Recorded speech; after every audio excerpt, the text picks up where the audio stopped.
Senhoras e senhores, bem-vindos. Começa agora mais um Hitwave Hits comigo, Wilson Farina, aqui nos estúdios da Antena Cast, os estúdios de vídeo da Antena Zero. O episódio de hoje com a presença de Sandro Garcia. Olá, Wilson. Sandro, tudo bem? Tudo, um prazer, viu? Tá aqui, um prazer, e te agradeço pelo convite. Obrigado pela presença. A gente vai conversar hoje com um cara que tá há décadas aí na música independente brasileira, principalmente daqui de São Paulo.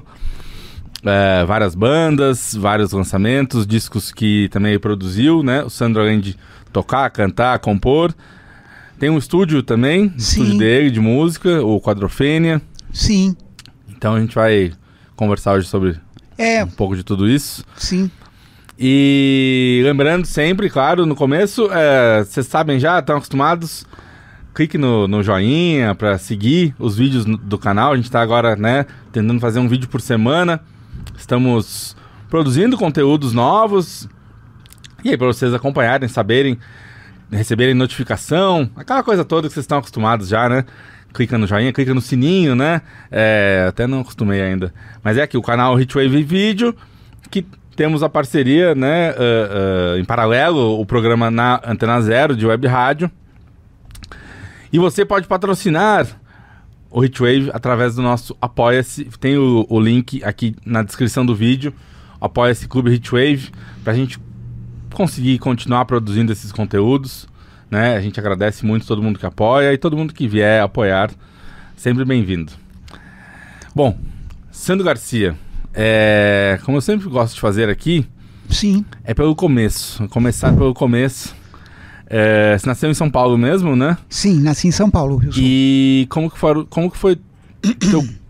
foram teus primeiros contatos com música? Sim. Quando era pequeno, em casa, ou foi na rua, como que foi? Então, é curioso, né? A gente sempre conversa muito de música, estava conversando aqui um pouco, e acaba sendo até uma conversa meio recorrente, né? Eu digo, tem o estúdio, conforme você comentou, então o estúdio é um lugar que a gente tem esse... Eu imagino que eu estando ali atendendo, né, durante todo esse tempo, a conversa predominante é geralmente música, alguém comentar de algum caso ali. Essas semanas agora estavam muito aí em função do Inédit, né? Então o Inédit, ele propõe ali a ideia dos filmes, dos documentários que passaram, então a gente faz um resgate, comentei, eu vi tal documentário, tal. Aí esses documentários sempre tem uma história, né? Eu vou comentar dessa questão que você me perguntou, mas por exemplo, o documentário do pai do Carlinhos, né, do Polara, que a banda está fazendo uns ensaios com muita frequência lá no estúdio. Então legal. Teve o documentário o Sucesso e o Abstrato, né, que ele, junto de outros, de uma diretora, produziram, que era o Flávio Chaminé, que era o pai dele, um músico conhecido em Porto Alegre, né, acho que você conhece também de nome e tal. E foi um documentário que eu vi, também achei muito interessante. E aí a conversa geralmente é isso, né? Conversa de música. Então às vezes a gente resgata algumas coisas desse período, de como comecei. Mas assim, na minha família, né? A família por parte do meu pai, né? O meu pai já falecido, e por parte da minha mãe, eles não, que eu me recorde, né? Porque eu não cometa aqui uma injustiça, mas até onde eu sei, eles não têm nenhum envolvimento direto com música.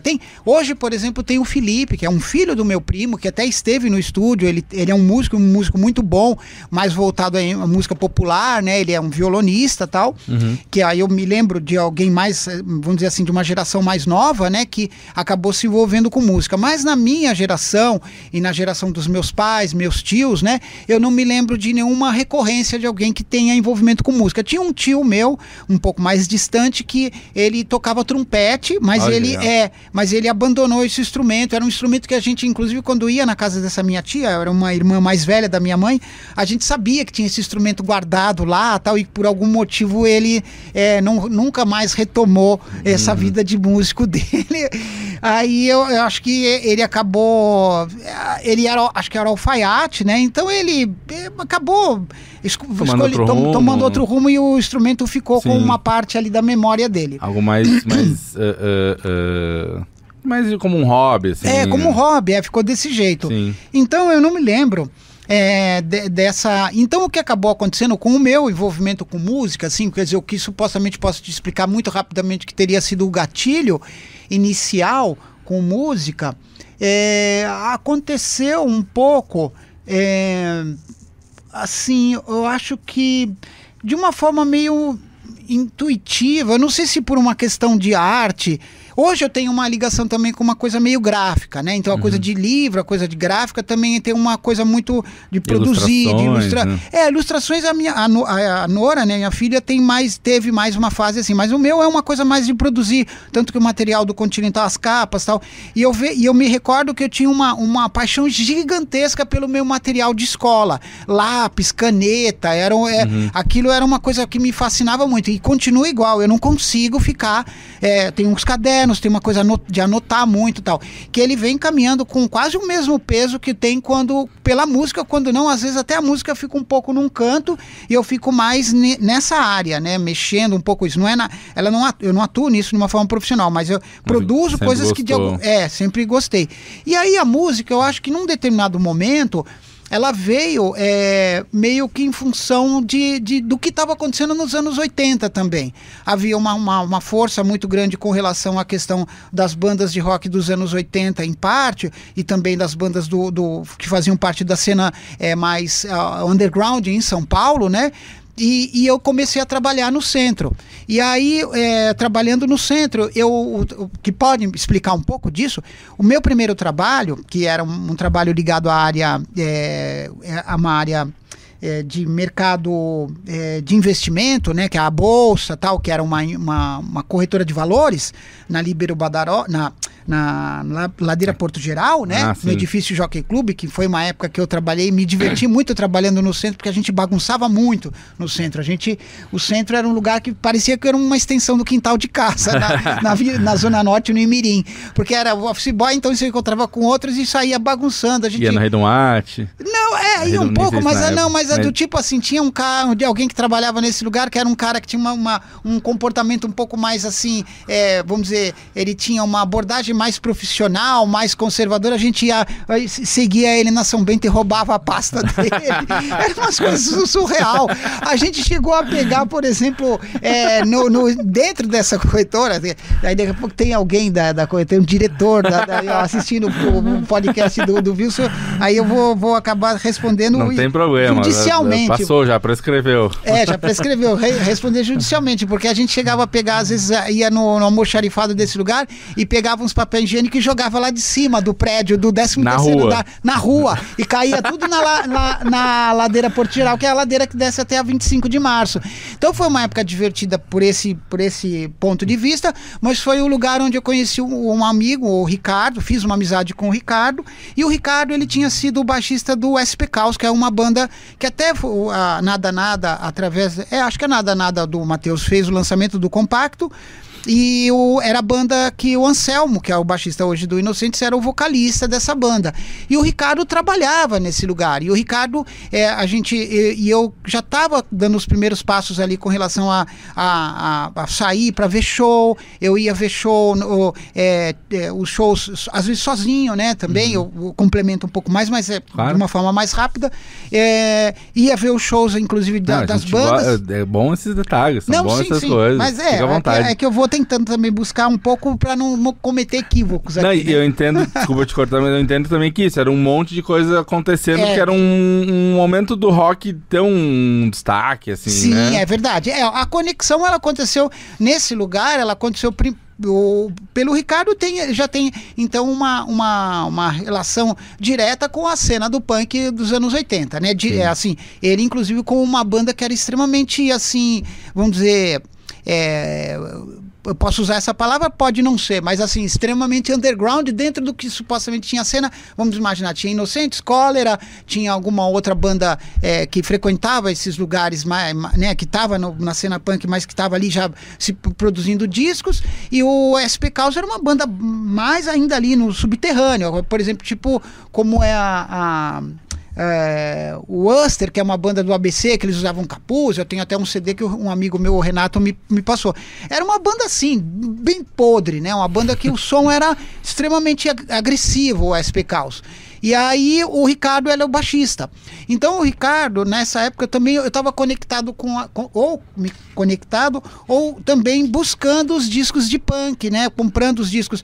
Eu tenho o disco, por exemplo, do The Clash, que foi comprado nesse período, o primeiro disco do The Clash, quando eu estava trabalhando. Então eu ia nas galerias e comprava o disco com o salário que eu estava recebendo. Aí, vou comprar o disco do The Clash, vou pedir para uma loja gravarem uma fita do 99.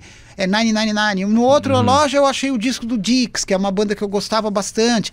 Fui comprando, comprei o Grito Suburbano e tal. Sim. E o Ricardo, claro, ele punk, ele viu, né? E a gente trocou informações. Então ele morava na Zona Norte, eu morava no Imirim. E ele morava em Santana próximo. Então eu comecei a frequentar o apartamento dele. Ele morava, se eu não me engano, com os pais. O irmão, que era o guitarrista do SP Caos, ele era o baixista. E ele tinha até um visual meio Sid Vicious. Ele tinha até uma camiseta eu lembro que ele tinha uma camiseta, ou foto que eu vi, era aquela camiseta meio de rede, com cadeado e tal. Ele imitava meio Sid Vicious, né? E aí o irmão era o guitarrista. E aí eu comprei, a gente ia na casa dele, só que no final das contas, no período que eu encontrei com ele estava numa viagem um pouco diferente. Eu meio que repito de vez em quando essas histórias, porque ele estava querendo me mostrar outros, vamos dizer assim, eu estava interessado por contrabaixo, né? Então eu estava tentando ouvir, buscar ali aquele lugar onde de repente a banda dele tinha passado, que já não era mais o momento tal, porque isso já era em 1985, ali a coisa aconteceu mais na primeira metade dos anos 80 para ele, e ele já estava meio buscando algumas outras referências. Então eu lembro que ele ficava tocando coisas do John Taylor, que é o baixista do Duran Duran. Sim. E aí eu falava, tá, tudo bem, mas não é bem isso. Aí pegava uma carona ali meio que quase próxima, né, do que supostamente o Duran Duran, você dá uma virada de olho assim, você tá tocando meio que o Paulo Ricardo fazia no RPM, né, que também tem essa coisa, essa linha de baixo, o baixo Steinberg, né, que é uma coisa meio, uma linha de baixo um pouco mais assim, límpida, não sei te dizer, mais pop, mais pop. Dizer, E aí não era muito isso. Então a gente também eu comecei a perceber que eu comprei depois um instrumento dele, porque ele queria comprar um outro instrumento, então ele me vendeu um instrumento. Esse instrumento, inclusive, foi... Na época, minha mãe até me ajudou a adquirir esse instrumento, sou super grato a essa questão de ela ter incentivado. Eles não tinham um incentivo muito direto, ainda que eu estou comentando do início, não tinha uma coisa assim que eu via escancarada, mas dava para você perceber que eles tinham percebiam que era algo interessante de se fazer, né? Sim, assim, legal. Principalmente porque eu estava ali conduzindo as coisas tudo ao mesmo tempo. Uma coisa não estava prejudicando a outra. Eu ia ensaiar no final de semana. Não era roqueiro profissional ainda. Não era roqueiro profissional. Claro que depois, acho que a parte dos estudos, quando eu comecei a tocar, eu deixei um pouco de lado e tal. Mas ela me ajudou nisso e eu comprei o instrumento dele. E depois... a gente se distanciou, eu fui ver ele tocar com o Juízo Final, que era uma outra banda que saiu da cena punk na época que o Ricardo estava tocando. Eles ensaiavam na casa do Silvio e do Sérgio. O Sérgio foi até o baterista do Três Hombres durante um período, né? E eu ia até lá e a banda era uma coisa mais pós-punk, até a gente achava bem bacana, já era uma coisa mais ou menos o que a gente imaginava. Mas aí eu me juntei depois, isso no bairro, no Imirim. Aí eu tinha amizade com o Cláudio, que era um músico baterista, e o Flávio, que era um ano mais jovem, mas ele era da geração, no que diz respeito à escola, onde os três estudaram, ele estava numa turma anterior, né? O Cláudio estudou comigo. E o Cláudio e o Flávio eram vizinhos mais próximos, e eles já tinham uma relação com música, começaram a tocar. O Cláudio começou a tocar batucando, fazendo bateria no estofado de casa. E a primeira guitarra do Flávio foi uma tonante, e eles montaram uma banda com outros amigos, que era uma banda de cover, no geral, de coisas de bandas dos anos 80, passava até pelo Paralamas. Não chegava, por exemplo, até o Ira, que foi a banda que de alguma forma ou de outra também foi muito marcante para essa virada, porque a abordagem do Ira com relação à questão do resgate, né, da cena mod, começou a ser apresentada a partir do tipo de sonoridade que eles acabaram propondo. Mas eles tocavam com essa banda cover e eu não tocava.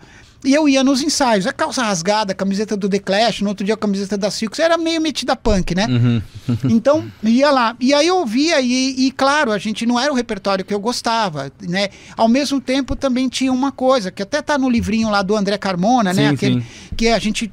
Aquele livro ele foi feito assim, cada um deu o seu depoimento no seu espaço, e é curioso que eles se conectam, os depoimentos são muito parecidos.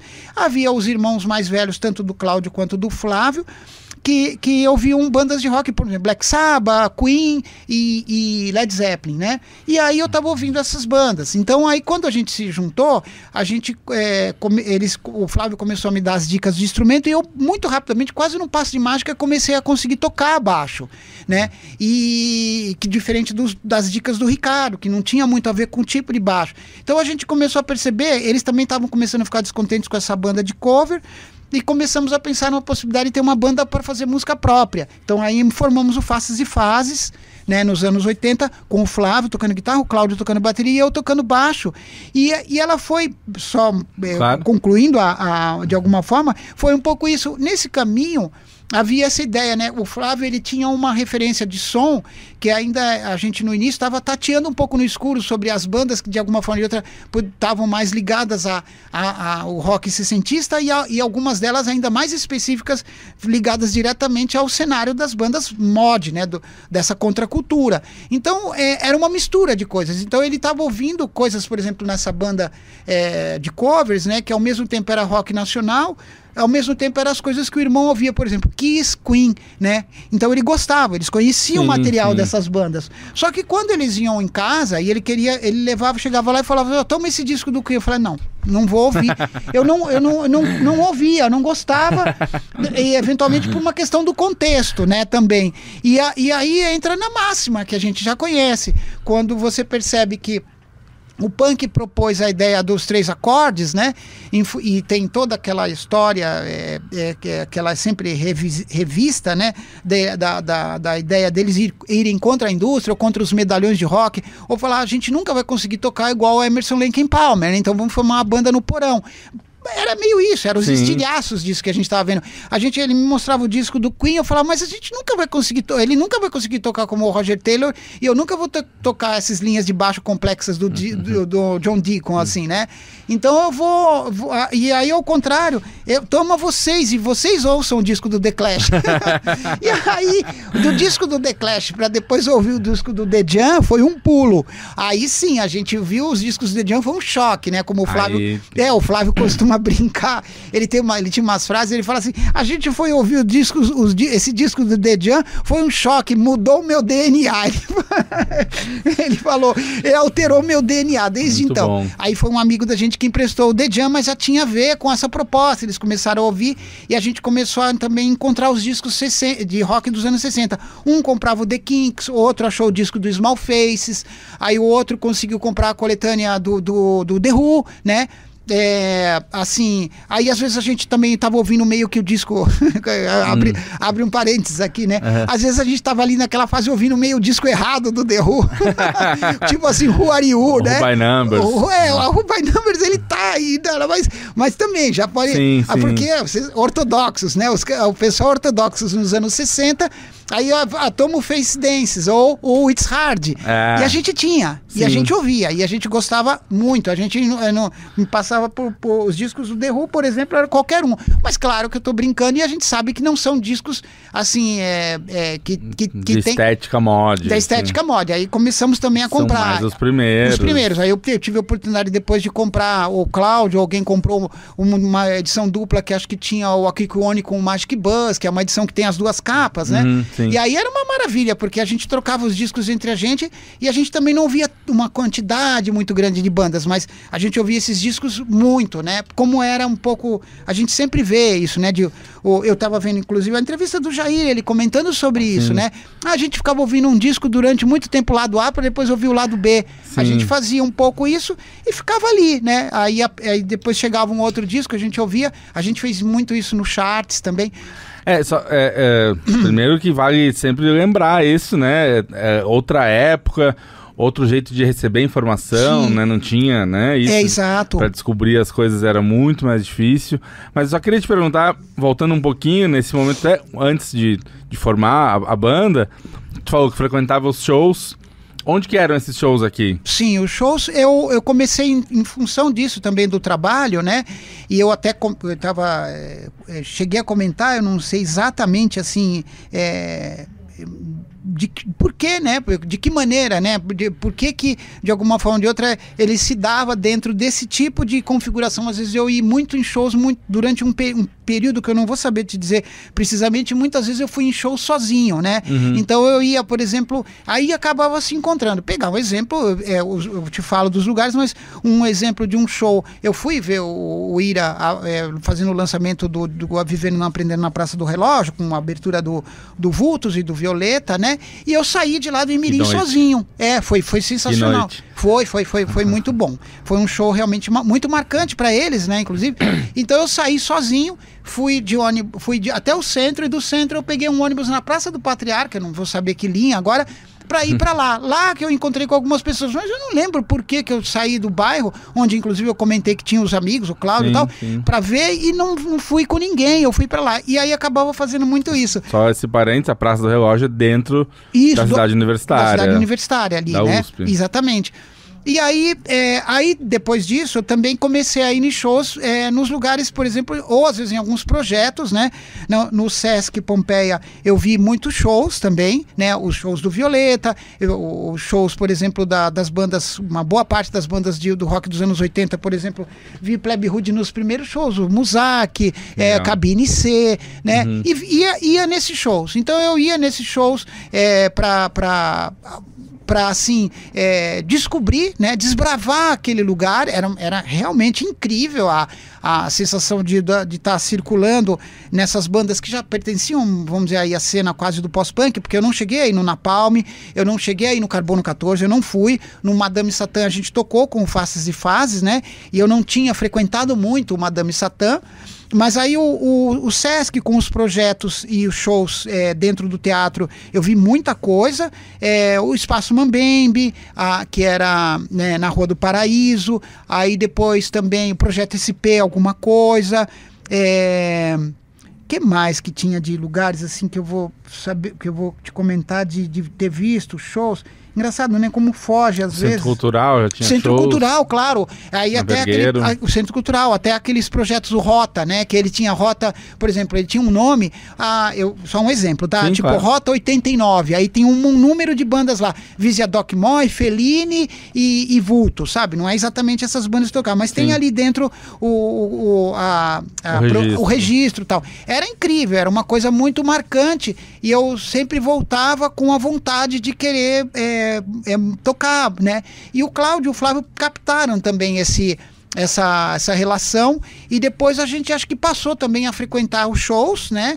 E aí, ao mesmo tempo, quase que no passo da gente frequentar, a gente já estava tocando também. Então a gente passou também a ser uma banda, num primeiro momento, mesmo que breve, a gente quase que passou a ser uma banda do cenário dos anos 80 também, né? Quando a gente começou a tocar e teve uma aproximação muito grande com o Edgar, né? A ponto de, por exemplo, montar aquele show tributo ao The Who na segunda metade dos anos 80 para tocar no Damachoque. Damachoque também. O Aeroanta, né? A gente está trazendo então para cá. Vi shows no Aeroanta, vi shows no Damachoque também. Então, aí a gente montou esse show com o Edgar tocando o The Who, com o trio, né? Tocando e ele cantando. Já nos anos 80, a gente ia na casa dele ensaiar. Aí quando o Faces ia tocar, por exemplo, no Espaço Alquimia, que é na Doutor Vila Nova, aqui no centro, que é ali onde que é grudado num aqueles cafés hoje no Sesc Consolação, tinha o Espaço Alquimia, que estava num período muito parecido com o retrô da Frederico Abrantes. Aí isso já quase na virada dos anos 90, né? Ali ainda era anos 80, porque o Faces e Fases não tocou nos anos 90. Então, desculpa te cortar, só para demarcar, então. O Faces e Fases, que é a primeira banda de vocês, começa oficialmente em... Começa na virada do primeira metade dos anos 80 para a segunda, mais ou menos. E aí a gente toca de uma forma mais definitiva em toda a segunda metade dos anos 80, até 89, mais ou menos. A gente fez shows ali, vários desses lugares que eu te comentei. O Dama Choque, a Aeroanta, o Alquimia, no Retrô, né? No Retrô da Branches. E já era nessa pegada mod? Bastante. Mas aí era o trio, vocês tinham... Vocês tocavam músicas próprias já? Sim, Como sim. E acho que não tem muita gravação só, né? Não tem. Não sei se é o caso de a gente entrar por aí, você estava me comentando dos lugares de show, que aí um pouco responde, quer dizer, num breve período, você vê como é. Eu passei a não só a ir nos lugares que eu ia ver shows, mas também passei a ir neles para poder tocar já também. Então essa banda teve uma trajetória relativamente meteórica, assim, do tipo, a gente montou a banda, conseguiu compor algumas músicas que eram suficientes para fazer show, ela tinha as músicas eram influenciadas diretamente pelo tipo de estrutura de som do Dejan. Era um trio muito colado no que o Dejan estava fazendo, mas com músicas que eu imagino o Flávio era um compositor bastante audacioso para a época. As composições do Fases e Fases são bastante interessantes, assim, falando de uma forma que eu possa também me colocar num lugar bastante isento, né, de fora. Eu acho que as músicas... Ele que compunha. E a gente também, ao mesmo tempo, eu lembro dos desafios que era o desafio de aprender a tocar baixo e logo já em seguida ter o desafio de tocar baixo como o Bruce Foxton ainda fazendo backing vocal. Então aí eu também comecei a fazer isso. Então eles ficavam, tipo, você estava ensaiando, então assim, é hora de fazer backing vocal. Eu falei, mas eu tô tocando baixo, como é que eu vou fazer backing vocal? E foi tudo feito de uma forma muito intuitiva, a gente conseguia montar esse material. Infelizmente a banda não deixou nenhum registro oficial. A gente gravou demos que ficaram perdidas, aí tem gravações de shows só, que eu tenho um disco, que é uma compilação disco e não tá nem nesses... plataformas, ele tá só num canal do YouTube, né, que tem lá com uma ficha técnica bem bonitinha e tal, numa sequência, depois eu comento com calma também. Claro. E aí, então, eu frequentava os lugares dos shows, mas também a gente frequentava tocando. E aí, nesse caso, também tinha essa história do Edgar, ele acompanhava, né, uma parte. O Edgar Escandurra, só pra deixar claro. Ele chegava aí também, assim, muito, de uma forma muito... como é que eu posso te apresentar, como é que isso se dava? Muito como um amigo, assim, ele estava lá junto, a gente ia tocar num lugar muito pequeno, ele ia lá, às vezes ele participava do show cantando alguma música, ou ele ia ali só para ficar ali trocando ideias junto com a gente e tal. Só para, assim, também para situar, né? Situar para alguém que não saiba, o começo do Ira é muito influenciado pelo The Jam, pela cena mod. Exato. E o Edgar Escandurra é um cara que sempre frequentou shows underground, sempre apoiou artistas e bandas novas. Ele tem uma movimentação muito intensa como músico também, né? Continua fazendo isso até hoje, né? Com inclusive, os projetos. Programas aqui na rádio, na Antena Zero os também. Candurrices, claro, né? Então ele até tem esse lado. E ele ia nesse momento, acompanhava, fazia isso, né? Quando ele tinha o tempo dele. Mas é curioso também pontuar que, em parte... estava acontecendo, por exemplo, a gente viu o Quadrofênia, né, o filme, a primeira vez a gente viu na casa dele em Dataciana, né, foi lá, então foi uma experiência muito interessante e tal, porque ele fez questão, né, de nos apresentar essa sessão lá do filme para a gente conhecer. E por outro lado, né, Wilson, o que é curioso, né, que em parte, embora isso esteja acontecendo dessa forma, quer dizer, as lembranças que eu tenho é de uma pessoa que estava junto, indo até os lugares, conversando, eu também quando tenho a oportunidade de encontrar com ele, eu converso de uma forma muito tranquila, assim, dentro desse contexto ainda. Era você imaginar que ele também estava passando por um momento que não era um momento também assim tão, como é que a gente fala, anônimo, né? Pelo contrário, a banda estava quase meio estourando ali por conta do Vivendo e Não Aprendendo. Então era uma pessoa que já estava assim, cruzando uma linha de certa notoriedade dentro da música do rock dos anos 80. E aí a gente ficava um pouco intrigado até às vezes com isso, não ficava pensando nisso o tempo todo, mas a gente imaginava que, cara, é curioso que ele tá aqui, aí tá uma coisa meio estourada lá, a música tá tocando na rádio, mas ele veio aqui, tranquilo, que bacana, né, tal. Eu não tinha o celular, não tinha, né? Sim. Então não tinha como se comunicar, não tinha e-mail, né? Não tinha e-mail. Eu falava, o primeiro trabalho, conforme eu comentei com você, foi na Ladeira Porto Geral, depois eu mudei para uma outra empresa, né? Saí dessa empresa e trabalhava ainda numa área assim, né, interna, burocrática, tal, numa outra empresa ligada à mesma área também, né, de corretora de valores, mas na Líbero Badaró, né, durante um tempo, que foi o tempo que meio que aconteceu também da gente começar a tocar. Então eu saí uma vez da Líbero Badaró, saí lá do trabalho, e aí eu tava subindo para ir para o Madame Satã, indo a pé pelo Largo São Francisco para subir a Brigadeiro Luiz Antônio. Aí chegar lá até a Conselheiro Ramalho. Eu ia, acho que para lá, para fazer alguma coisa, acho que para passar som, para depois ir pro Imirim, para depois voltar à noite, porque era mais tarde. Então, quando eu paro numa banca de jornal no Largo São Francisco para comprar o jornal, eu abro, tinha uma foto do Faces e Fases, né, da matéria falando do Boletim Samizdat, que eu acho que é o nome, se eu posso estar falando o nome errado, mas é o que eu me recordo agora, que era um festival dentro do Madame com várias bandas e tal. Olha então só. eu lembro de ter feito essa foto lá no dia anterior, ou 2 dias antes, que era a foto para divulgação do evento. Então quando eu abri o jornal, eu vi aquela foto e falei, cara, que situação, e agora? Porque esses jornais circulam de repente lá dentro da corretora de valores e os caras vão ver que eu tô tocando numa banda tinha uma vida dupla, sim, sim. né? Aí eu falei, cara, perigoso, isso é meio complexo. E ao mesmo tempo que era complexo, isso que eu ficava com esses receios, porque depois aí ia se descortinar ali aquele dia que você pediu para faltar, que não tinha nada a ver, que você na verdade foi a tocar, isso começou a ficar uma coisa complexa, começou a aumentar o volume de shows, de coisas, né? E a gente tentando sempre ter um jogo de cintura. E dentro dessa empresa, eu lembro de algumas vezes eu falar com o Edgar no telefone. Ô, Edgar, tudo bem? Como é que tá? Não, sim, tô aqui. Não, a gente vai dar uma passada aí na tua casa, sim. Aí passava... E aí, assim, conversando com ele no telefone, né? Para poder combinar que, não, sim, o Flávio, o Cláudio, não, sim, acho que eles estão no trabalho, não, a gente vai assim, tá bom. E assim, uma conversa meio curioso, vou lá com ele no telefone, sim, combinando com ele, que ia lá na casa dele para poder, sei lá, ensaiar o repertório do show do The Who. E ao mesmo tempo eu estou falando que é curioso, por um lado, porque você está no trabalho, aí você está conversando com ele que, de repente, é muito pegando carona nisso, né, sem esse... como é que a gente pode examinar melhor assim, sem esse um glamour, né? Mas ao mesmo tempo ele estava num lugar como já frequentando um ambiente de artista, sim, né? E você estava no Chacrinha. Exato, aí você estava falando no telefone, daqui a pouco a gente tá aí. Era muito curioso, então isso era uma coisa que pra gente também aconteceu muito rápido, né? Tanto que a gente foi tocar nos lugares depois de uma forma muito rápida. Eu vou te falar que tem acontecido, guardados esses 40 anos de diferença, sei, tem acontecido a mesma coisa comigo. Porque eu tô aqui na Antena Zero também operando gravação de programas de outras pessoas. Sim. E a maioria são pessoas como eu, assim, que gostam de música, que tem um programa na Rádio Online, o Márcio Calisto, o Michel, enfim, que são anônimos. Sim.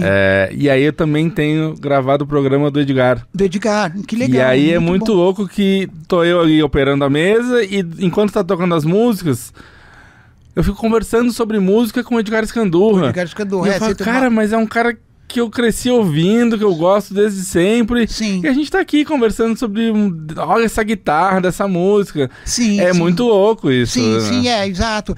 O que acontece é que também tudo tem a ver com a questão do contexto, né? Quer dizer, sim, onde se deu com relação à geração que ele pertence e o momento que ele se envolveu e o momento também da minha geração, em parte porque a gente tem uma questão, né? Que abre espaços aqui para uma série de vamos dizer assim, de abordagens dessa aventura, dessa jornada por música, que ela passa por esses lugares, né? Primeiro, esse lugar intermediário que a gente frequentou dos anos 80, que foi uma banda meio dos anos 80, mas ao mesmo tempo não, né? Porque não teve uns registros, não frequentou os lugares, mas fez alguns shows em alguns espaços. Tocamos com uma banda que era o General Câmara, que era uma banda de Santos, que o Edgar também gostava bastante, que era uma banda que tinha um som que se aproximava bastante do Gangue 90, né? E ele até tocou, uma vez ele foi num programa de rádio, ele até falou do Faces e Fases, que não tinha registro, ele tocou uma música deles. E a gente era muito próximo deles lá. Então eles vieram tocar com a gente aqui, a gente foi tocar no Rio, em Santos, numas lonas que tinha no Circo Marinho, né, que era um lugar que tinha lá, a gente tocou com eles, então tinha essa questão de estar, por exemplo, uma banda que era um pouco, tinha uma relação um pouco com a Gangue, o Faces e Fases tinha uma relação que era um pouco parecida com o Ira, né? Quer dizer, tinha ele acho que viu a possibilidade de que... Uma proximidade, viu uma possibilidade que o som que ele estava fazendo também encontrava um terreno ali de expansão também, né? Sim. Então acho que isso era, por isso que a proximidade. Mas ficamos no meio do caminho. Então a gente só foi também depois acontecer com uma banda que tinha uma coisa mais sólida, né, ainda que demandou um tempo, nos anos 90 com os charts, e aí a gente vai entrar em uma outra camada, né, que é o que era os anos 90, quando a gente lembra do que era o cenário nos anos 90, né, conforme você estava falando. Então eu acho que acontece, Wilson, que eu venho tentando, de alguma forma ou de outra... acho que até mais recentemente, por exemplo, com o caso do Continental Combo, que é os anos que já está tocando, tentando um pouco fazer esse exercício de sair, de tentar se olhar de fora às vezes, para você perceber de que maneira que você consegue circular por esses lugares, sabe? Sim. Por exemplo, captando algum tipo de referência que não seja só musical, mas que você entenda como é que o mercado funciona. Sim, né? Também. Porque essas bandas todas dos anos 80 que a gente vê, quando aconteceu aquela que veio com uma certa força nos anos 90, as bandas que frequentavam a cena mais underground, né, as bandas dos anos 80, elas estavam assim num lugar tentando às vezes cumprindo contratos, né, mas com discos que eram discos complexos, né, discos que tinha uma certa... Como é que a gente pode olhar... Muita personalidade, tinha né? Até outro dia também, operando uma gravação dessas, veio o pessoal do Muzak aqui, e eles falaram que, cara, mesmo nos anos 80, todas as bandas tiveram que dar uma amaciada no som para ter os discos lançados por gravadora grande, né? Gravadora grande, Nos anos 90, essas bandas, principalmente logo nos anos iniciais dos anos 90, quando houve a virada da gente, o Faces e Fases acaba em 89, o Cláudio sai para tocar com o Edgar para fazer o baterista do lançamento, da turnê de lançamento do Amigos Invisíveis, junto com a Biba e tal, e aí a gente fica buscando algumas alternativas e a gente se volta, parece que a gente radicaliza, porque a gente mergulha no Rhythm and Blues, né? Definitivamente que eram as influências, os artistas que a gente estava ouvindo com o Faces e Fases, ou até do Paul Weller, por exemplo, né? A gente mergulha fundo ali e a gente se reinventa, né? Ou melhor, o Flávio se reinventa como compositor, porque ele abandona todo o repertório do Faces e Fases, ele se reinventa como compositor no charts, já com uma vertente bem mais voltada para o soul e para o Rhythm and Blues, né? E aí depois precisa de um tempo para ele começar a compor. Mas aí compondo em português, com os mesmos tipos de arquétipos que as bandas dos anos 80 faziam, ou até o próprio Ira nos primeiros discos. E o cenário não era esse, o cenário era cantando em inglês. Essas bandas inglesas, elas deram elas viraram as costas, né, para o que havia acontecido nos anos 80, mesmo as bandas pós-punk, mesmo underground. Eles foram desbravando um terreno novo e descobrindo seus sons, que eu acho que é muito importante. Sim. Teria que ter sido feito desse jeito, porque essas bandas se transformaram em medalhões que não entende? Cara, parece aquela história que a gente comentou do punk. Se transformaram em medalhões que não conversavam com a... Porque, viu? Se distanciaram porque o que acaba acontecendo é que a gente não necessariamente. Mas se você olhar a parte... nos anos 90... O público que frequentava, por exemplo, o retrô, ou os espaços ali, que é um público relativamente jovem no sentido de eu falando não jovem de forma pejorativa, mas jovem mesmo, pelo ponto de vista do contexto da idade de cada um. Eles queriam barulho. Eles queriam barulho, eles queriam alguma coisa que pudesse mexer com eles. Eles queriam dar um mosh num lugar pequeno como era o Retrô. Então, o que acabou acontecendo é que aquelas bandas dos anos 80, elas não estavam mais conseguindo conversar com essas pessoas ali, naquele lugar, nessa cena underground, com aqueles discos que eles estavam lançando. Talvez muito o momento do grunge, né? Exatamente, o momento do grunge. O grunge, ele teve os estilhaços dele mesmo que atrasado, mas ele chegou até aqui, bandas como o Mickey Junks e o Pin-Ups, e o próprio Killing Chainsaw ou o Second Coming no Rio, né? Essas bandas captaram uma certa atmosfera que passava por esses lugares. Posso estar até deixando... Tinha várias bandas, né? Assim, Brincando de Deus cantando em português, mas, por exemplo, o caso da Pelvis aí, que entra um pouquinho mais adiante, construindo todo aquele cenário do Lariu com a Midsummer Madness, era extremamente necessário isso que acontecesse. E tinha que ter, porque na verdade isso aí foi só uma ferramenta de expressão de uma coisa que estava, como é que a gente fala? Represada. Não podia represar a questão da manifestação, como é que a gente fala? Que a arte é esse lado, né, de você ter essa parte... Tinha uma demanda. Um público interessado. Isso, aquela maneira, né, aquela forma, mesmo bandas que puderam primar até pelo um certo radicalismo do ponto de vista de pegar coisas assim que eram mais underground. Vamos imaginar, pegar um exemplo. É que todas elas, né, a gente vai passar pelo mesmo lugar. Então, se você falar do Legião, você vai falar, o Legião passa de alguma forma ou de outra vai passar. Vamos pegar uma banda. Ele até, né? O Renato Russo era um cara que se sabia que você pega um acústico, ele colocou a música lá, o Buffalo Springfield, tá na música, né? Então ele tem um conhecimento. Disney Mary Chain, que na época não era conhecido. Não era. Então passa por esses lugares. Mas aí pega carona no que você falou. Mesmo assim, o formato, né? E a abordagem que eles deram tinha uma questão pop, em parte, e essa questão pop deu a chance deles ampliarem esse público que necessariamente não precisava saber quem era o Jesus and Mary Chain, mas aí a música que de repente a gente estava ouvindo e conhecia, eu falava, eles estão, é uma boa música, uma composição bacana da Legião. E a gente, de repente, conhecendo, só como brincando um pouco, fala, mas é parecida com Jesus and Mary Chain, mas ninguém não interessava, né? O público, a massa, né, não ia fazer captar, então parece que passava quase, não é que estou dizendo que isso era uma versão. Os Titãs também, né, o Titanomaquia, um disco que também entra numa linha dessa. Até o Ira também entra numa... Tem essa coisa, acaba, né, na época foi isso, tem a história famosa, o Nevermind desbanca o Michael Jackson da parada, o primeiro lugar da parada. Então, foi algo que que mundial, provocou, né? Exatamente. Então, ele tinha isso. Então, ali ficou esse vácuo, né? Então, eles já não conseguiam conversar.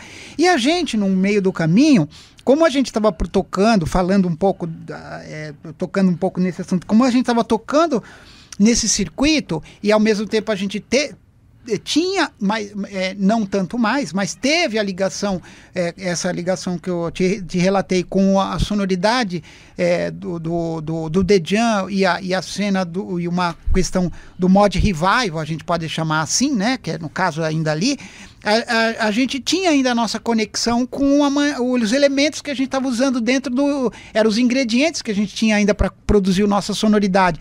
Mas aí a gente circulava nesse lugar, né? Mas circulava nesse lugar underground que você via...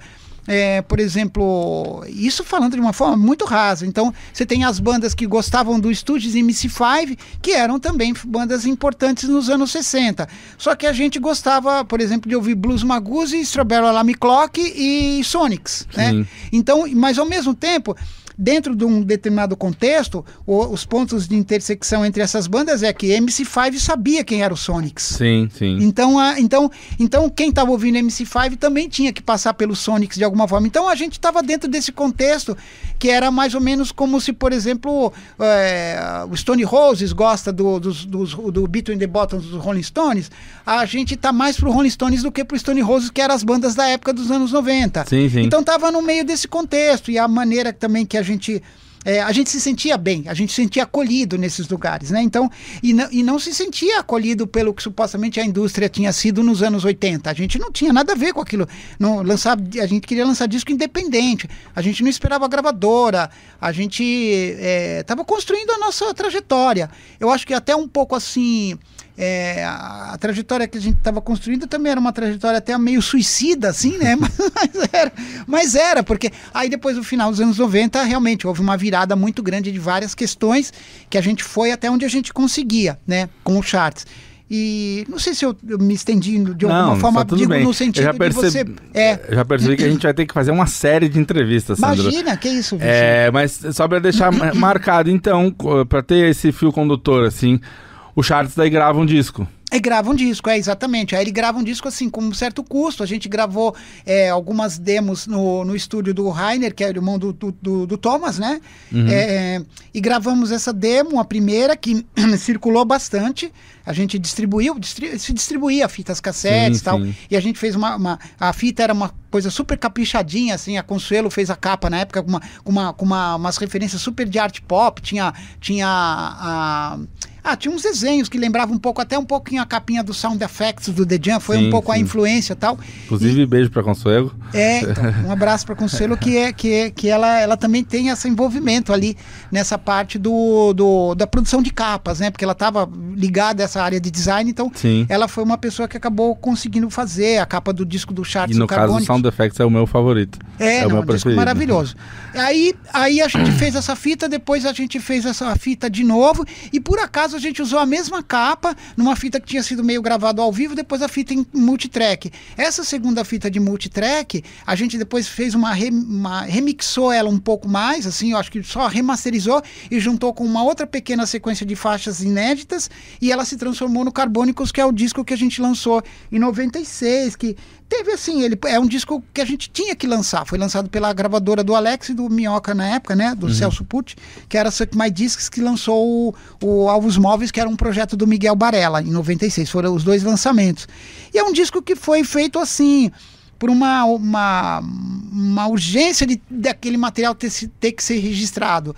Ele não ficou como a gente imaginava, mas era o que a gente tinha, né, ali de material produzido e tal, do ponto de vista era meio que o registro do show, do repertório do show, mais ou menos. Exato, isso mesmo, era da primeira fase, né, dessa fase mais rhythm and blues, um pouco, tem as gaitas do Ed Júnior ainda e tal, e já tinha um repertório meio se formando. Aí a gente foi lançar um segundo disco, gravado já no estúdio, né, quando o estúdio já estava funcionando, um Quadrophenia, né, com porta-estúdio de fita cassete. A gente fez uma mistura ali de cassete com o computador que estava chegando, e aí foi lançado pelo Alexandre Alves, lá de Natal, da Solaris, que é o do guitarrista do Automatics, que lançou o disco depois que a banda tinha acabado. Saiu o disco pela Solaris em 99, mais ou menos, que é aquele São Paulo MPB, que é um disco que tem um repertório bem mais abrangente, tem covers e tem um lado, uma conversa assim mais com folk e com a psicodelia, né, que era o que a gente estava apresentando já na fase ali 98, 97, mais ou menos, né, que já com o Fábio tocando, não com o Roberto Tomé. Só para também situar, o Charts começou com o Flávio, né, o Flávio tocando guitarra, o Roberto Tomé e o Eduardo, né, tocando guitarra. Tinha uma segunda guitarra. Depois ele se transformou num trio, aí depois teve o Ed Júnior tocando gaita, voltou a um quarteto, depois voltou a um trio, ficou um tempo com o Roberto, depois até o final, quando o Roberto saiu, aí o Fábio Barbosa, que tocou em milhares de bandas, né? O Fábio é um músico assim que muito, assim, participou de muitas bandas e tocou com a gente e gravou esse segundo disco. E aí a gente parou porque esse repertório ele não tava, a banda e o repertório não tava, a gente não tava conseguindo encontrar lugar, né? Não ia para lugar nenhum. A indústria de novo, ela encontrou outros artistas para vender disco, né? Então foi um pouco isso é uma coisa português. Sim, isso é uma coisa que eu já conversei com outras pessoas, tanto aqui nesse programa quanto no da rádio. Sim. Essa coisa é meio cíclico, né? Tem momentos que parece que não tem lugar para tocar, que não tem público interessado, mas depois de um tempo volta a ter, né? Volta a aparecer, exato. Né? Isso mesmo. Mas, então, enfim, eu começo a sair já no começo dos anos 2000 e eu via muito falar, não, os shows do Charts eram incríveis, eram shows muito muito cheios de energia, né? Tinha essa época do retrô, que foi uma casa que marcou a época aqui. Foi sim. Época que marcou a época é ótimo. Mas e aí... É uma redundância que dá consistência, né? Pois reforça, né?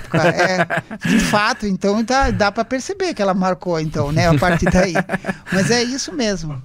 E aí, acho que já o Retrô foi uma casa muito importante, totalmente, assim, me perdoe te cortando, não, imagina. Mas uma casa bastante, assim, parece que ela estava acontecendo, o Roberto estava operando aquilo tudo ali, testando, né, as coisas iam acontecendo e ele ia seguindo, né, Sim. Do jeito dele, de uma forma relativamente improvisada, e acho que essa improvisação dava um certo, um gostinho, né, diferente, porque ela se transformava numa laboratório de onde tudo poderia acontecer, né? De repente, como acontece no caso da própria Lê, no documentário, que ela fala que o Roberto, quando ele chega, ou alguém que ia operar o som, né, na época, ele chega para abrir a casa para a banda passar o som, não sei se era o próprio Pinaps, quando ele chega a casa, eles já estão lá dentro, abrindo, eles invadiram a casa, né, então o Farofa mesmo, quando ele estava lá no estúdio, ele comentou que parece que eles foram até lá e estava fechado, eles deram um jeito dele entrar pela janela do Retrô, e quando o Roberto chegou, parece que ele já tinha abriu a porta por dentro, então a casa era desse jeito. Era uma loucura o que acontecia ali, mas era muito intenso, né? Ele abrigou aquilo ali de um jeito e eventualmente, brincando ainda com isso que você comentou de marcando época, porque eu acho que ele olhou para aquilo e falou assim, vamos ver o que vai acontecer. Então, e com isso, com esse desprendimento e essa falta de às vezes até de rigidez, às vezes até uma ausência de disciplina, né? Que a gente vai também ter que entrar, assim, uma falta de disciplina que ela vai impactar nas contas. Me parece assim, então é meio um problema dele, né? Como é que será que ele está resolvendo? Ele está resolvendo? A casa ele está conseguindo pagar a conta de luz e abrir a casa? Tá funcionando. As bandas estão tocando, mas as bandas também não ganham nada e também não estão. Então tudo funcionou nessa simbiose meio mambembe, meio maluca, e serviu de palco para essas bandas também. Mas aí você ia continuar. Não, é que a sequência disso, esse momento do fim dos anos 90, daí acho que é quando surge o momento 68, né? Exatamente. Surgiu com relação ao contato que tinha acontecido na segunda metade dos anos 90, quando eu dei um salto assim para começar a conversar um pouco com o Plato, né, num primeiro momento em Porto Alegre, e depois começando a entender, né, ali o que estava acontecendo com a cena do rock gaúcho, que ela é um pouco diferente do que supostamente em alguns casos, até você ou a gente pode até entrar um pouco nisso, até entendem como que supostamente, abre aspas, fecha aspas, o rock gaúcho, né? Quer dizer, Sim. O rock gaúcho usando uma régua, né? Que coloca todo mundo num lugar que tenha uma visão mais sessentista. Ele não era exatamente desse jeito, né? Então havia uma coisa mais plural, né? Naquele período, eu falo com a minha experiência própria. Mas aí quando você pega o plural, eu digo no sentido de que você chega, eu faço o contato com o Plato, porque é com o Plato que eu monto o Momento 68, né? As vindas dele para São Paulo, que aí sim, de fato, eu acho que até concordo com você. Aí abri um espaço para fazer um programa de 7h30 para comentar das aventuras do Plato, que tô brincando, eu sou super assim, como é que eu posso te chamar? Bastante fã do material do Plato, e muito respeitoso com toda a minha relação com ele, sempre foi muito produtiva no sentido de música, independente de todas as lendas urbanas em torno do Plato, que é uma figura realmente assim, criativa, mas também carregada dessas pequenas como é que a gente chama? Isso mesmo, dessas histórias, né? Pra quem não sabe, é o Plato de Vorak, que é isso, é um personagem. Um personagem com incontáveis histórias. Um dia vão fazer, sei lá, uma série no Globoplay sobre ele. Não, sim. O Plato é uma figura muito querida, assim, ele serviu para, por exemplo, num caso, para pegar uma questão pontual de como é que, às vezes a gente pode usar uma forma mais assim, uma síntese, né, para poder tentar explicar uma história um pouco maior, mas, por exemplo, o Plato Num determinado momento do Charts, eu comecei também, eu estava ouvindo bastante coisa, né? Um material muito voltado ao que é, inclusive, uma sequência quase natural das bandas que vieram. Por exemplo, você pegar um caso de uma banda como The Action, né? Que é uma banda que a gente no Charts amava, né? Uma banda muito querida. E o Action, por exemplo, quando ele vai também se desmantelando, mas ele vai seguindo, ele vai também flertando com a psicodelia, né? Não é mais aquele som mortal que está nas faixas que a gente... Nos primeiros, só produzido até pelo George Martin. Aí ele vai flertando com a psicodelia. Eu comecei a embarcar nessa psicodelia porque também vinha dos anos 80 e também tinha uma coisa muito... Por exemplo, eu sempre eu gostava do material do primeiro disco do Violeta, né? E o Violeta flertando com o Pink Floyd e tal, eu gostava bastante. E tanto é que o Momento 68 é eles caminham pelo Pink Floyd. Mas eu comecei a ouvir isso muito. Tanto também o Charts começou a tocar coisas de folk, de psicodelia. Mas eu comecei a ouvir, vamos começar a ouvir o Calendoscope, o Tomorrow, né? As bandas tipo... uma cena, né? Por exemplo, o Nirvana inglês. Só um parêntese, mesmo nesse momento do Charts... Nesse segundo momento, as composições ainda eram todas do Flávio? Boa parte era do Flávio. Eu tinha uma ou outra composição minha ali nesse disco. Mas é daí então no momento que tu começa a fazer tuas primeiras composições. Esboçar, mexer com o violão, deixar o contrabaixo para mexer um pouquinho com o violão. Mas eu não tinha encontrado essa maneira, né, esse formato. Então também não cabia essa ruptura muito grande dentro do Charts, que vem de uma escola mais soul, mais rhythm and blues, esse trabalho de psicodelia. E aí eu comecei a ouvir esse material, né? E esse material, na verdade, nada mais é do que um desdobramento daquelas bandas que a gente tá ouvindo. Quase como se fosse, eu comecei a ouvir o Small Faces na época da Deran, e agora eu tô ouvindo o August Not Gonna Flake, que é um disco psicodélico. As bandas seguiram esse padrão. E aí eu vou conhecer o Plato, e a gente, na troca de bate-papo, conversas, eu conheci a Lovecraft e fiquei bastante assim surpreso com o tipo de abordagem sessentista que a Lovecraft fazia, com as letras também um pouco com uma questão mais surrealista, né, quebrando a ideia mais urbana como o Charts fazia, e ao mesmo tempo tinha uma coisa poética. E o som também era uma coisa mais plural. Então eu vi ali e falei, nossa... Legal isso. Unisex Girl. Falei, nossa, essa música parece uma música do The Who no Sell Out, mas a letra é estranha. Não é uma letra que eu faria, nem o Flávio faria no Charts, né? Ou uma letra que o Ira tinha, por exemplo. E nem era uma letra que o Violeta faria. Ou seja, não tinha... que o Júpiter Maçã fizesse, não era algo uma diferente. Letra muito específica do Plato. Eu falei, nossa, mas que coisa. Então é possível fazer uma música com influência dos anos 60 desse jeito. Olha que coisa curiosa isso. Legal. Aí isso foi uma coisa que se descortinou, porque no meio desse disco do Lovecraft tinha, por exemplo, um cover do Nick Drake, Pink Moon. Aí eu falei, cara, mas eles estão cantando uma música do Nick Drake, né? E no Nick Drake era nada, né? Praticamente assim, né? Naquele período. Então o Plato era um profundo conhecedor de um monte de som.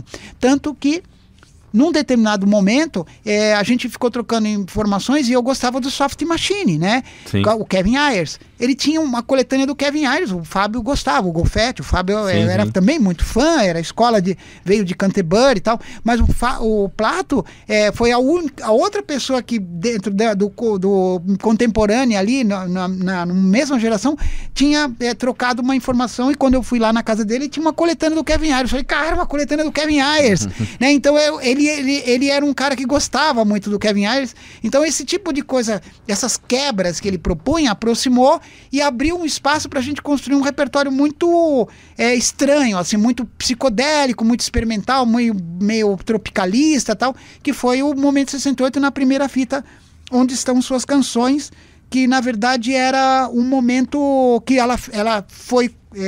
atribuído esse nome, principalmente porque a gente estava num momento onde a gente não conseguia ver muitas bandas fazendo canções próprias naquela época, ou tinha coisas instrumentais, tal. A gente meio que brincou um pouco com isso, com a ideia de fazer composições. Lançamos essa única fita. Isso é 2000... Isso é 99. 1999, né? Gravada ela toda dentro do estúdio, que o Unistúdio, ele vai o Quadrofênio faz em agosto, agora 25 anos, que está no mesmo lugar. Que legal. Aí ele foi em agosto de 98, e em 99 a gente gravou a fita, mas eu fiz um único show com o Plato, né? Com o Du, na borracharia, num dia de muito frio. naquelas tardes que tinha show ali na frente da borracharia, na Morato Coelho. E depois o Plato distante, a dificuldade de lidar também com a ideia de que eu pudesse conduzir um repertório ao vivo com ele. Ele também tinha as coisas dele, né? Sim. Ele tinha lançado a fita A Julai Obscene, Movimento Abracadabra, e estava lançando uma outra fita que era a Nova Música Proposital Brasileira. Ele tem muita coisa, mas essas fitas são sensacionais. Eu ouvia muito essas fitas, ouvia assim sem parar. A Consuelo, que diga, porque ela acompanhou, ela também estava próxima, e ela acompanhava um pouco esse repertório, né, dele, que ele mandava e eu guardava as fitinhas. Então ele tinha esse material, né, Wilson, para tocar também. Sim, então sim. não dava conta de estar aí. Eu chamei o Gregor para tocar, o Carlos, né, no primeiro momento. O Carlos, até a Tatiana, que era de uma banda chamada Liquid, que ensaiava no estúdio, ela foi uma baixista, assim, supostamente, em um ensaio. Ela foi a baixista na banda. Isso acontece, né? Acontece. Aí depois não deu certo. E o Carlos veio para tocar, e o Gregor também estava tocando e tal. E a gente começou a montar, adaptar aquele repertório que era possível tocar ao vivo, um dia a dia de musicista clean, que estava na fita, com umas composições mais novas. Aí depois surgiu o Anti-Glitter, que foi uma composição meio dividida com o Plato, e foi montando um repertório, mas ele tinha uma cara muito psicodélica, né? Assim, uma coisa meio... Quer dizer, eu tô falando, imagino, né? Quer dizer, pelo menos era essa a ideia. Então eu não posso eu também assumir com tanta propriedade, mas a ideia da banda era realmente, era nessa fase do rock psicodélico 66, 67, né? Que foi um pouco que a gente gravou, aí gravou Tecnologia com esse... Que aí é o disco que saiu em... 2002, isso mesmo. 2002, o compacto em 2000. Eu esqueci, eu ia trazer os CDs aqui, que aí o CD quer dizer, o segundo do Charts eu tenho, porque o primeiro é difícil, né, hoje em dia. O Carbônicos, mas o segundo eu tenho, porque teve aquele relançamento depois... Da Volume 1, se não me engano, foi isso? Do Charts? Do Charts não chegou a sair nada. Não teve nenhum... Não saiu. Eu achava que tinha... Talvez alguma coletânea, mas eu nunca relançaram. Não, esse segundo disco, eu achei que tinha... Depois quando a banda voltou a tocar... Esse foi só a Solaris que lançou mesmo. Então... Eu lembro de ter umas festas aqui, daí isso já era 2008, 2009... Teve. O Charts voltou algumas vezes. Eu não vou te precisar agora, mas eu acho que voltou ali, a última volta que aconteceu, uma sequência de shows que foi bastante interessante, assim, foi em 2017, né? Sim. Aí a gente fez uma sequência que começou... Aí eu já tava. Tá, aí você já tava. Eu ia dizer que a minha 2016 primeira... 2016 para 17. Eu ia dizer que isso, a partir do momento 68 que eu começo a ouvir, acompanhar. De ouvir falar, tanto em jornal, revista, porque aí já era uma época, né, que a MTV também já dava um espaço para bandas. E aí quando... Enfim, aí já é 2001, 2002 abre a Fan House, que foi um lugar que eu fui muito. Sim, que eu frequentei demais. E lá um dia eu vi o Momento 68 tocar. Não sei se foi lá já que eu comprei o CD, mas enfim, né? Porque tinha muito isso de vender no show, né? Sim. E aí, enfim, a partir daí que eu comecei a acompanhar, e aí um belo dia... Já tinha essa formação, teve o Badari, tocou um pouco, né? O Badari tocou uma fase final, a gente chegou a tocar na Fan House com ele também, mas foi bem breve, assim, né? E aí depois, isso 2002, né? Finalzinho, 2002 inteiro, final de 2002 para 2003, para final de 2002 chamar o Rogério, né? E já a gente viu que não era mais a banda, e aí se transformou no Continental Combo em março de 2003, que a gente já estava tocando. Olha, 20 anos. 20 anos, aí tem essa história dos 20 anos. A gente começou a tocar, o primeiro show foi lá no Brit Bar, ali na Cardeal, que é onde a gente imagina ali, mas está ali meio na mesma região onde está o Tipitino, o bar do Jean e da Consuelo. Sim, do lado do Tipitino, onde a gente tem feito festas da Heatwave lá. Sim. E o Brit Bar, que depois virou Dynamite Pub. Dynamite Pub onde eu fiz festas lá também. Então, inclusive com um show do Continental uma vez. Eu acho que sim, acho que a gente chegou a fazer. Mas eu lembro muito desse momento, assim, que de novo, ó, desse momento em que eu acompanhava o Momento 68. O Wilson tá com umas redundâncias. Eu não ensaiei essas aí ele tem que buscar outras palavras, né? Foi esse conjunto, né? Esse conjunto Momento 68, né? Ele buscando esse, né? Quando deu essa virada, que a gente já convivia, a gente frequentava muito a Sensorial, depois eu trabalhei lá, o Martim trabalhou lá, Sim. meu amigo. A gente já convivia, a gente criou uma proximidade com o Cargos. E aí alguém um dia falou, ouviu a música nova deles, do Momento? Não, agora é Continental Combo, agora é outro nome. Outro nome. Mas por que foi isso? O que eu queria resumir, porque infelizmente a gente tá chegando perto do fim. Sim. Apesar, o Faces e Fases não tem muitos registros, mas eu sei, porque eu já ouvi um pouco, né? E mesmo não sendo composições tuas, sendo composições do Flávio, o Faces e Fases, aí o Charts, e aí o Momento 68, e depois o Continental Combo, tem um fio condutor aí muito tranquilo, muito claro, né? Sim, sim. Nada é muito distante, tudo faz sentido essa trajetória, né? Em parte sim, as experimentações, imagino que sim, as experimentações, acho que sonoras aí, elas são relativamente coerentes dentro às vezes mais de um disco ou outro, né? Tem essas referências ainda muito predominantes.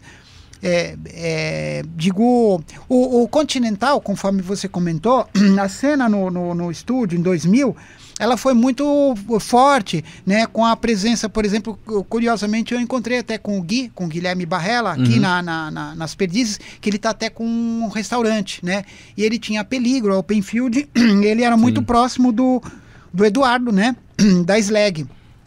Perdão. E eles iam até lá, né, também para fazer os registros. Eu gravei, por exemplo, o Blue Afternoon, que era a banda do Gui, né?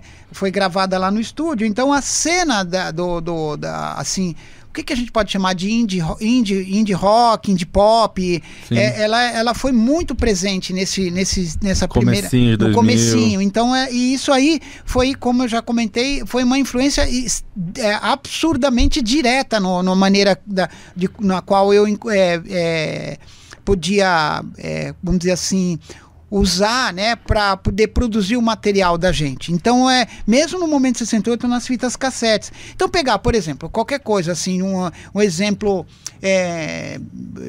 bastante simplista, mas que serve para a gente entender um contexto. Pegar um disco tipo, por exemplo, Desert Songs, né, Mercury Heavy. Esse disco era um disco que ouviam muito, né? Uma parte desses amigos ou dessas pessoas que frequentavam ali ouviam. E tinha, então ele conversava um pouco com o Flaming Lips. Aí vinha alguém com o Guided by Voices, por exemplo, né? Falando ainda de bandas que de alguma forma ou de outra estão ali, ou que por algum motivo também estão mais próximas pelos lançamentos nacionais. E essas bandas, não há o Guided by Voices, tem coisas, né, que você percebe que existe uma relação até com os Byrds em algum momento, né? Sim. Então a gente captava. Teenage Fan Club também. Teenage Fan Club é tipo mato, né? Assim, a gente via Teenage Fan Club é uma banda que é altamente emblemática, foram né? Tocar na tua rua. Quase isso, né? Foram tocar lá, naqueles shows, o Sesc, né? Aquilo foi incrível, 3 noites seguidas. 3 noites, depois mais lá no Guaicurus, quando eles foram tocar também. Sim, em 2011, na The Week. Na The Week. Aí era uma banda importantíssima. Então toda essa movimentação gravitava, né? Ali, o estúdio e tal, por conta do Edu, do pessoal descobrir aquele espaço como uma forma também de produção meio lo-fi, né? De alguma forma muito intuitiva até acontecendo. Então levava esse tipo de sonoridade, me dava as fitas. O César Zanin, por exemplo, ele me deixou fita, o Eduardo me deixou umas fitinhas que eram umas coletâneas e tal. Aí tinha de tudo, né, na fita, assim. Então, servia como referência. O Rogério vinha de uma banda que era o Ponche, que era uma banda que tinha a ver, que era o Eduardo, o Pedro e o Roger, né? Que tinha bastante a ver, cantavam em inglês, gravaram um EPzinho lá, e ele tinha uma abordagem também bastante assim, voltada para o indie rock, mas sem ele perceber, ele tocava uma coisa que parecia o Michael Clarke dos Byrds. Então, quando ele começou a tocar, vamos imaginar que eu tô tocando, nossa, Nova Manhã, mas eu não sei tocar direito isso, vamos imaginar ele tocar Nova Manhã manhã, como é que toca esse negócio? Sem ele achando que ele não sabia e Mas eu aí- achando que ele era o baterista ideal para o tipo de Exato, música que eu tava fazendo. Exatamente o que precisava. Era desse jeito, então houve uma troca, né? Sem você perceber. Fala assim, a gente desacelerou porque o baterista também tem ele vem por uma abordagem diferente, mas que combinou. Só esse baterista poderia estar tocando desse jeito. Então, foi meio isso. Por exemplo, Acho que aconteceu. É questão de meramente de diferença de estilo, né? O Barbosa, o Gregor, tem uma pegada um pouco diferente. Um pouco diferente. E o Rogério que acaba... combinava mais com esse tipo de material. Isso, assim, a gente falando aqui também é de uma forma quase muito específica, né? Não sei se a gente está dando um entendimento. Mas eu digo assim, como o Continental surgiu depois com composições que flertam bastante com com o folk rock, né? Mas aí a gente começou a perceber que esse folk rock, essas bandas de folk, né? O Birds, por exemplo, ele abriu uma porta, né? Por onde centenas e milhares de bandas passam. Então e a gente passou por essa, estava passando por essa porta. Então ele veio com o estilo de bateria do Rogério vindo de um outro lugar que ele não imaginava, porque ele começou a olhar e falou, não, mas tem a ver, essa bateria que eu fiz no Ponche tem a ver com essa bateria, porque o Birds ele inventou um pouco uma linguagem, né? Num determinado momento, com essa linguagem do folk, pegando uma coisa do Dylan e tal. Então a gente vai brincando. Jayhawks, Decemberists, R.E.M., Teenage Fan Club, Stone Roses, o Wilco... E vai. Muitas bandas que eram bandas que o Rogério até estava ouvindo, né? O IM, por exemplo, ia lá, o pessoal falava, tá o disco do Wilco, o IM. Aí eu olhava, eu não conhecia, eu não sabia. Aí eu botava pra ouvir, aí você fala, cara, mas isso tem a ver com Big Star, né? Sim. Aí já ia ligando uma coisa com a outra. Mas tinha gente que estava entrando pelo IM. Não pelo Big Star. Você fala, mas você já ouviu o Big Star? Corria o risco da pessoa não saber o que era. Então é muito legal isso também. Isso é uma coisa que eu gosto muito de fazer. Sempre que eu ouço uma banda, tentar entender o que eles ouvem, o que eles gostam. Como é que é, né? E que tá tudo bem. E normal, né? Normal, isso aqui lembra muito... Não, vai lembrar. Todo mundo... Você tem essas enciclopédias mentais, então você vai às vezes associar alguma coisa. Quando, imagino eu, não há como... Não é nem como cobrar, mas não tem como você imaginar, mas quando sai, as pessoas vão processar aquilo de muitas formas diferentes, né? Sim, claro. Então é um pouco ali as referências que ele tem. De repente alguém fala, eu vi que é alguma coisa, falando, né, qualquer coisa, mas a música lembra alguma coisa dos Smiths, de repente ele estava com alguma referência dos Smiths na cabeça, então ele se aproximou mas foi isso um pouco no início. Então essa cena que frequentou o estúdio, ela foi determinante para a construção dessa sonoridade do Continental, que também vai por um lado que às vezes não é uma coisa indie, mas ao mesmo tempo eu acho que a gente pode brincar com aquilo que eu falei do Carlinhos, né?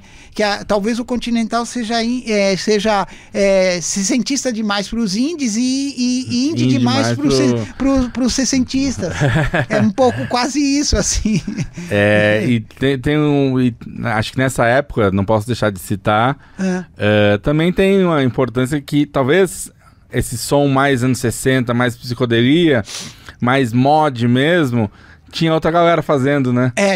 Tinha toda aquela cena, aqui citando bem, dentro da cidade de São Paulo, muito do pessoal da Zona Leste. Da Zona Leste, exato. Que era o Laboratório SP, os Skywalkers, uma série de bandas daquela... Aí surge também, a partir dali, o Rachinchins, surge bandas que a gente vai deixar passar também. O Transistors que era a banda, né? Também da Andréia, do Alberto, né? Aí tem ali... eu tô esquecendo de outras várias, certamente, mas... Sim, eu entendo, exatamente. Que inclusive daí, porque daí eu preciso perguntar... Porque os Espectros, né? A banda... Os Espectros também. Que era a banda do Gregor também. O Laboratório acaba gravando o disco lá também no estúdio contigo? Grava sim. O disco... eles gravaram no momento que eu acredito que eles até olham um pouco dessa inexperiência, né? Então, como aconteceu um pouco, talvez como a gente com o Charts, né?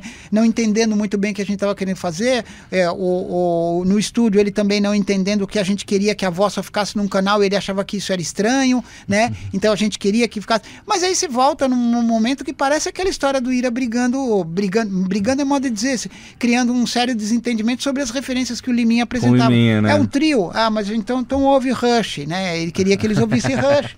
E aí eles estavam falando do Dejan, né? Mas o Dejan tem alguma coisa que tá meio desafinado, né? Então era um momento, era uma questão complicada também, em parte, Sim, porque sim. Eu acho que um pouco disso que eu estava comentando com você, quer dizer, você não treinar um pouco para que você não corra o risco de cair nesses vícios. Sabe? É isso que é perigoso. Claro, eu estou falando isso e eu estou um pouco desatento também de cena. Até você acompanha com todos os seus programas, com a tua vamos dizer assim, a maneira, né, que você também está se colocando para poder levar, conduzir esses conteúdos, né? Você vai tentando encontrar várias referências, ouvir discos e tal. Eu estou um pouco desatento, mas não desatento a ponto também de criar vícios, né? Que a gente fique engessado, né? Então, eu acho que então, no caso dessa época do Liminha, eles estão produzindo alguma coisa com a pessoa que não é a pessoa ideal. Sim. Mas aí, o curioso é que a partir dali também pode surgir como é que a gente pode surgir dizer? Algo interessante. Interessante também. No sentido até de um exercício de superação, de transpor aquele obstáculo e fazer uma coisa muito boa. E na época do laboratório, eles estavam muito nisso, construindo as músicas. No caso ainda do Fábio, não era era o baterista, o Fábio. Era o Gregor, né? Era o Gregor, o baterista.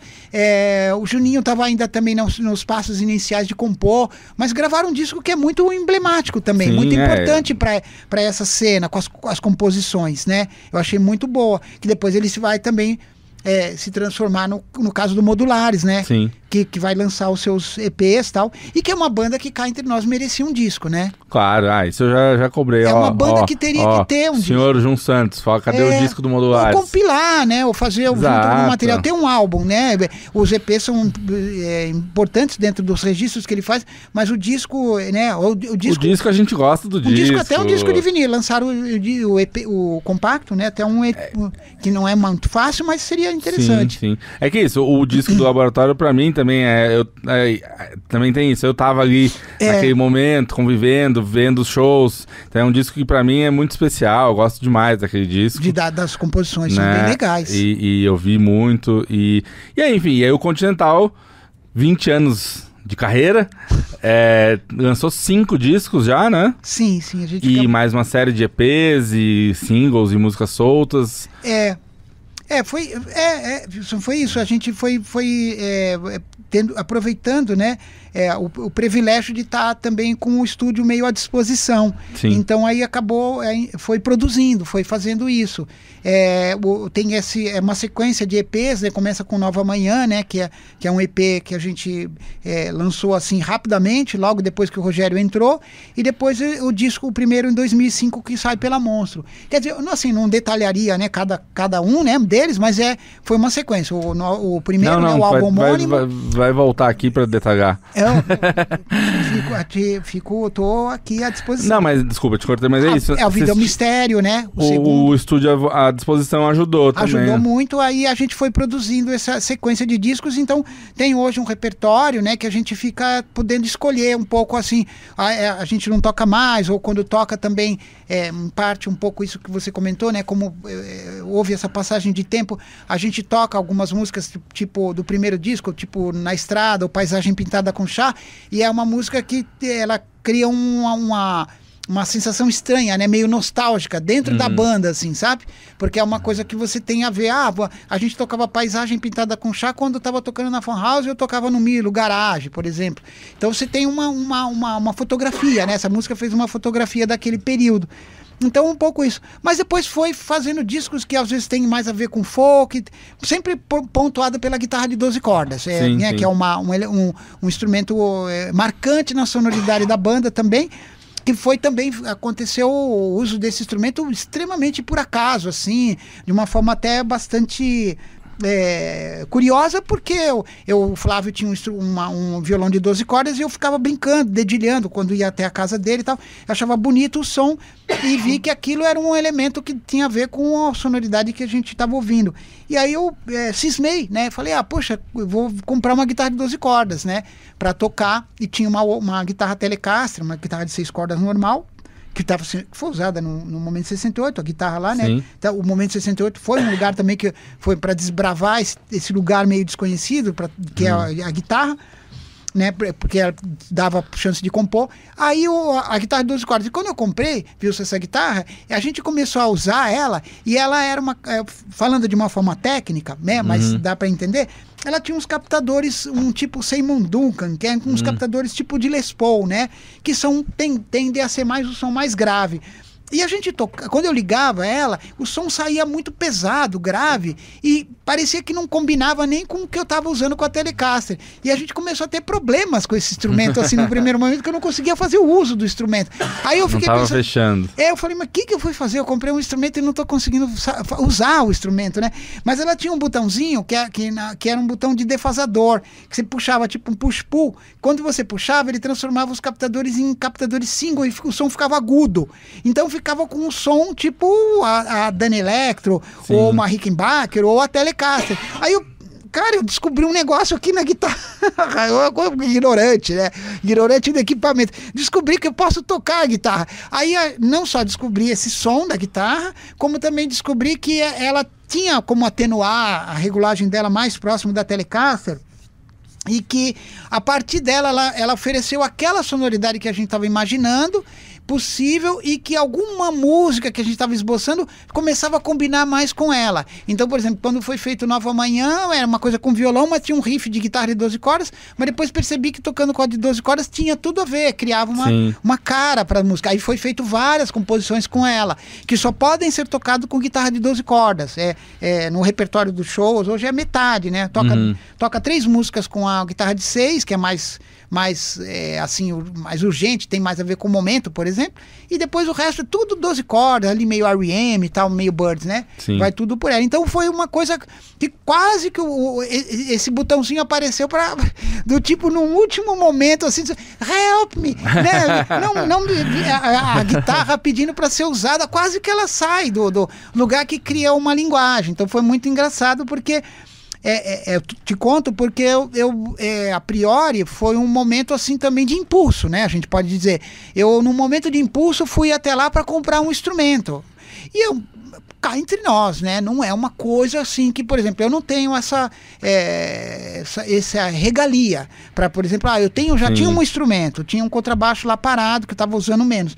Não tinha, vamos dizer assim, estava tranquilo para comprar, mas não tinha essa regalia de comprar um instrumento de 12 cordas. Sim, poderia ter mais caro e específico, que eu fiquei um pouco preocupado no momento. Mas foi legal, porque ele deu essa cara dessas coisas que a gente estava ouvindo. Foi só a maneira de descobrir o jeito de usar.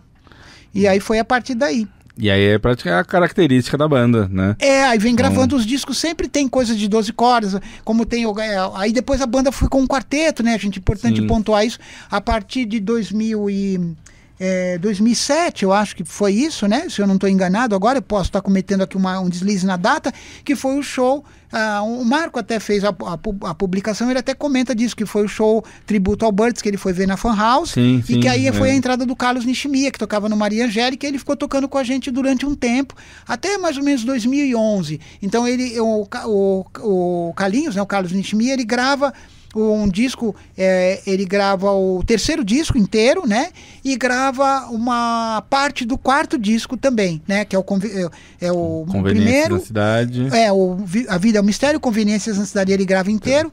E depois o Nunca Mais, ele grava tem umas participações. E o Cósmica Conexão, e depois tem um bootleg. Um bootleg. Então aí o Carlinho sai, e a gente então tocou como quarteto durante o tempo, depois voltou a trio. O Carlos sai agora no meio da pandemia, e o Marco Viana que está tocando agora. É um trio de novo. Sim. Então é meio isso que a gente está fazendo. Aí passa por todo o repertório. Antes teve um momento em que o Carlos foi morar fora. E o Jun, acho que toca, o né? Jun tocou, mas tocou assim, participando. A Consuelo tocou, a Consuelo tocou um período de escaleta, numa formação meio acústica. O Jun tocou baixo, a Mariana Cetra cantou em participou de shows. O Flávio participou de alguns shows. O Flávio participou de shows também, quando a gente tocou lá no Cafeína, no estúdio ainda na Pamplona, e a gente fez questão de convidá-lo, assim, para ter ele de volta, né, o Flávio do Charts, né? Então teve essa movimentação, foi servindo de base ali para um pessoal ter algum contato com música. Muito bem, muito legal, Sandro. Nosso tempo estourou completamente já, mas Acho que deu pra ter uma ideia dessa história muito rica, muito cheia de nuances e passagens. E é isso, eu precisaria fazer uma série de entrevistas para cada momento, cada parte dessa ser esmiuçada, ter histórias engraçadas. O tanto de shows que eu já vi de vocês, sim, porque, como citou, nesses últimos anos... rolaram shows de reunião do Charts e do Momento 68 também. Sim, é verdade. Tem um show na escuteria, uns 4, 5 anos, foi incrível. Foi muito bacana, eu gostei também bastante. Né? Então, teria muito mais coisas aqui pra gente conversar, mas, enfim, muito obrigado pela tua presença. Imagina, viu? Eu que agradeço. Eu na verdade, só complementando assim, como eu comentei, né, fiz questão, né, até de... A gente estava aqui conversando meio nas entrelinhas, né, de que eventualmente você me convidou para participar. Eu fico torcendo para também o programa seguir com outros convidados. Tomara. Né, tomara, sim. Um espaço e tal. E aí tem essa questão dos shows, né, como você comenta, ou de música e tal. E se tornou algo bastante... assim, eu não sei se isso soaria como uma coisa quase blasé, né? Porque não é a ideia. Então eu estou até me prevenindo para que isso não aconteça, né? Mas a ideia de que, por exemplo, tem essa questão da passagem dos anos, está fazendo alguma coisa ou envolvido com música. Claro, eventualmente tem o estúdio, conforme a gente comentou no início, que vai te puxar para esse lugar, né? Claro. Mas aí é tudo feito de uma forma tão assim, dentro com uma certa naturalidade, né? Quer dizer, você está ali dentro, né? Impregnado daqueles processos, que você não consegue, por exemplo, mapear, né, dessa maneira, com essa profundidade do passar do tempo, ou as histórias que supostamente se desenrolaram porque você estava ali fazendo alguma coisa. E aconteceram episódios, como a gente brinca, do retrô, do Plato e tal. Então foi tudo acontecendo, né? E no meio do caminho eu fui procurando, no meio disso também, acho que mais até com o Continental, buscando uma chance de descontar, né, e fazer o uso, né, do tempo a meu favor, para poder produzir um material, para registrar coisas. Ter registros, né? Claro. Porque a gente tinha a questão nas bandas, isso encerrando mesmo, a gente também estava impregnado de um espírito meio aventureiro, de tocar, claro, tal, e deixava algumas coisas passar, é normal, não tem problema. Então agora você consegue também organizar melhor, né, anotar, ver, então vai ter uma festa, né, o evento no estúdio para tocar, então você organiza melhor, divulga, tem os lugares, fazer um uso um pouco mais também comedido das redes, de forma que ele transmita a ideia de como organicamente funciona. Não adianta eu também imaginar que agora estamos debruçados nas redes ou nos caminhos digitais e eu vou toda hora encher. Muito. Então tudo vai acontecendo em função é um pouco isso também que acontece, né? Vai sendo feito um material e eu vou deixando de descoberta, as pessoas descobrirem. É muito importante. Muito bem. Muito obrigado, Sandro. Imagina, obrigado vocês. Espero que então a gente possa ter Desculpa. Não, eu agradeço muitíssimo, né? E quando quiser eu estou aqui à disposição para contar alguma história. Vamos fazer mais vezes. Tanta coisa que eu queria perguntar, mas faz parte. Até legal. Daqui a pouco a ideia é que dure muito tempo. Guarde aí nas suas anotações essas suas perguntas. Então, né? Tá bom.